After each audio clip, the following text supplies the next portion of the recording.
In this video, I'm going to dissect all the aspects of what it takes to be a 1% top tier man. Now, this video is not about me saying that I am 1% and you should listen to me. It's about me saying this is what 1% looks like, and this is where you and I should strive to become a high achieving, full stack top tier man. I figured there are a lot of like-minded people just like you and I, and if we can help each other grow and become better, then be it. By the end of this video, I will lay out to you exactly how to go from being an average Joe to becoming a high achieving, laser focused, charismatic man. Not to mention that getting attention from women or respect from other people is gonna be least of your worries. So hey, if there's anything that you agree or disagree with, leave a comment down below to start a discussion. Okay, I want to challenge you.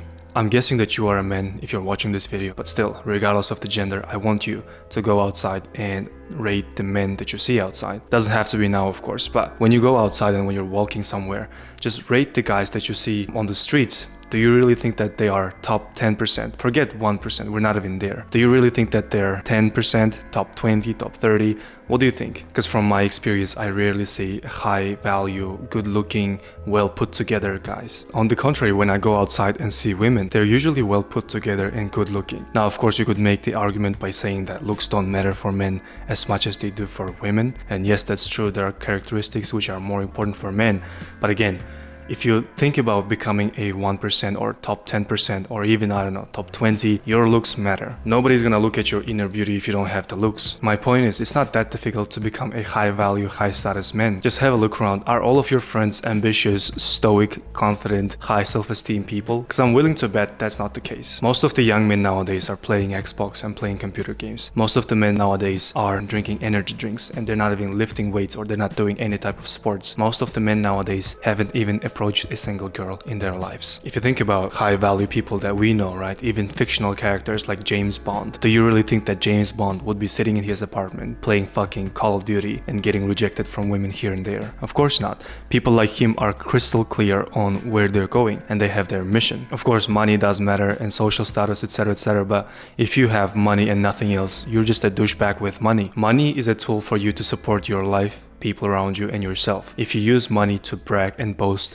you're just a man needing approval and validation. Okay, long story short, number one trait that you need to have in order to become a 1% top tier man is to be charismatic. George Clooney, Will Smith, Donald Trump, all these people, besides being famous, they are also insanely charismatic and magnetic. They basically make people want to be around them. And the funny thing is, they don't actually do something, like they don't try hard. It just becomes as if people want to be around them. And I'm willing to bet that one of the reasons is because they are on a crystal clear purpose. It doesn't have to be saving the planet or becoming eco or going green. Like, it can be anything that you are passionate about or maybe you are purposeful about. So for example, Donald Trump, right? Let's not talk about his politics and his views. Let's just talk about how he carries himself and how he attracts people and attention. Now, when he won the election and became a president, the crazy thing is he was able to build that momentum and agenda around himself. He was able to attract people to his cause, no matter how wrong or right it was. So obviously there are gonna be the tools that he's gonna be using, like debating and crushing his enemies and being attractive to the masses. To become a successful president, I'm pretty sure you have to be able to charm people, to attract people to your side. On the other hand, we can take a fictional character, James Bond. Now, James Bond is so focused on his purpose that when his girlfriend dies at the end of the episode 1, he still says that the job is done, I'm good, I'm done. Although it hurts him to lose his girlfriend, he still is so much focused on his purpose. And I'm telling you, gentlemen, as a man, you have to be on your purpose. It doesn't have to be some wishy-washy esoteric thing. It just has to be that something that you are going towards, something that you're working for. James Bond's purpose is to find bad guys, right? Or do something like that. Your purpose could be anything like, I don't know, studying to become the best doctor out there, or maybe becoming the best personal trainer. It could be anything like that. But you have to be crystal clear on where you're going and what you want to achieve. When you have purpose in your life, it just goes like a root, like it just keeps everything together. So if you have purpose, you're gonna make decisions based on this, and people are gonna be attracted to you because you are on a journey. You are on a journey to reach your destination, but right now you're enjoying your journey, you're growing, you're making mistakes, and that just makes you so powerful and interesting to other people that they want to stuck around you and be attracted to you. The bottom line would be that people on purpose, they don't just chill, they don't just do whatever, right?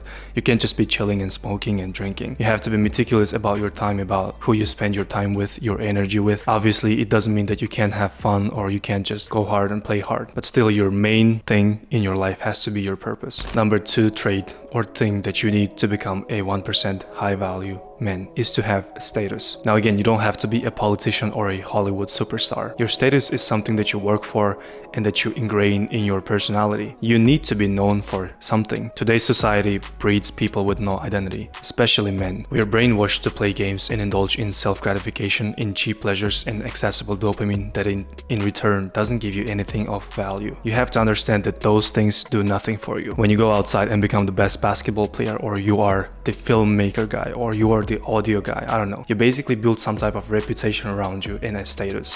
When you have status, people can associate you to something. Now, if you think about it, a lot of people nowadays are just incognito. Men are just existing and indulging in cheap habits. Instead, what you want to do is you want to go through some type of suffering or some type of difficulties to build yourself up. As obvious as it sounds, going to the gym and lifting weights builds yourself up. Talking to strangers or approaching girls builds your confidence, your charisma, your attractiveness, your communication skills. Man, I used to do a lot of approaches to girls on the streets. I kid you not, I did like, I don't know, maybe tens and tens and tens, maybe not hundreds, but a lot of approaches to girls just to approach and say, hey, this and that, to build your confidence and self-esteem, because those things build you. Those things give you a status. You're not gonna build yourself up with games or cheap pleasures like watching adult movies or indulging in junk food. You build yourself up by working towards something that will in return give you status or any type of accolades or anything like that. Number 3, to become a top tier high value man is to become physically attractive. Again, as I mentioned before, if you don't have the looks, nobody's gonna even look at your inner beauty. Thou shalt not fool yourself. And by that I mean, you can't fool yourself by thinking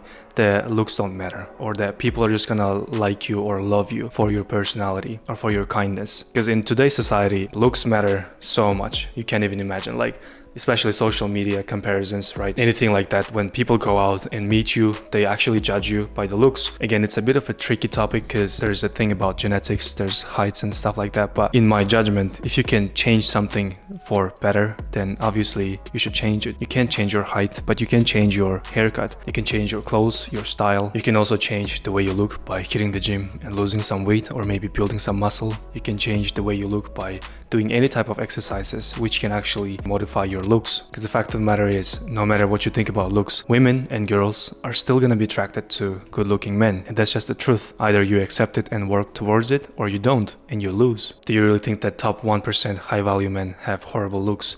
Do you think that they have extra 50 pounds of fat laying around in their bodies? Or do you think that they're ripped, jacked and good looking? Do you think that they're well taken care of? I'm willing to bet that they follow a good diet. They're willing to take care of their bodies and their looks. And it's not only about short-term things like looks. They also think about long-term. They think about what their body is gonna look like or perform in 10 years, 20 years, 30 years down the line. Because health is your biggest asset and your body can represent that. It's really fascinating because body is one of the things that you cannot buy with money. Obviously, you can make like transplants and this and that, but that's not the point. Like, the point is, you cannot really physically change your body just with money. You have to put in the work, you have to sweat it out, you have to lift heavy weights and follow your diet. You have to take care of the food in the kitchen and do all those things. And this is not easy, I understand it. For most of the guys who haven't really done anything when it comes to fitness or when it comes to weight training, this might sound pretty unfamiliar or something out of the world. Like me myself, when I was super skinny, as you can see in the photo, I used to be very, it was my biggest complex. I used to be shy, and I would reach out to guys online saying, hey, I want to have, I want to pack on extra 5 kilograms or 10 kilograms of muscle. Please help me. And most of the guys wouldn't really reach out. And yeah, I don't judge them for that. But my point is, if you can just start now and start building the body of your dreams, in a couple of years, you're going to be way ahead of majority of people. You're going to look better than 80% of the people out on the streets. And what that's going to do, women are going to be more attracted to you. And you simply have a body that you can be proud of, and you can walk shirtless on the beach. Now, if you identify yourself as a hard gainer or as an ectomorph or as a skinny guy who wants to pack on extra 5 to 10 kilograms of muscle in a matter of a few months, you have to go to the first link in the description. I'm gonna put my free ebook up there. Download it, check it out. If you don't like it, don't do anything. If you like it, let me know in the comments. Wrapping it up, this is what I think a top tier 1% man looks like. He has to take care of his charisma to be magnetic. He has to take care of his status, and he has to take care of his body. Now, of course, money is a deciding factor, but we are talking about the things that you can change right now to become a top percent high value man. If you like this video, like and subscribe, and I'll see you in the next one.